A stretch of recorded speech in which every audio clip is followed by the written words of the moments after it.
এটা বলেন তো কি? এটা ডাবের পানি বানাবো, ডাবের পুডিং। এখন চিনি আর ডাবের পানি দিয়ে জাল দিতেছি, তারপর আগার আগার পাউডারটা দিয়ে দিব।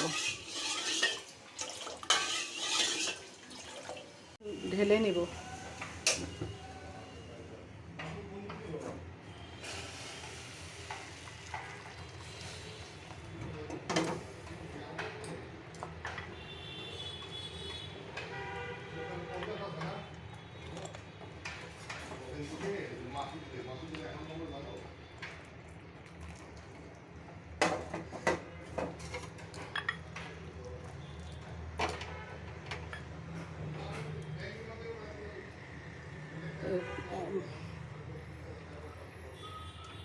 দিয়ে দিলাম।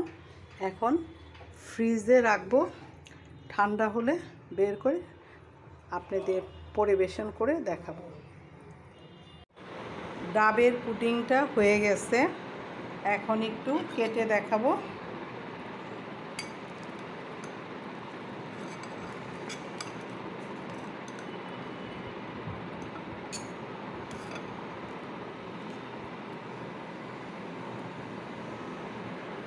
এখন একটু পরিবেশন করলাম, দেখেন কেমন হয়েছে, পারফেক্ট হয়েছে একদম।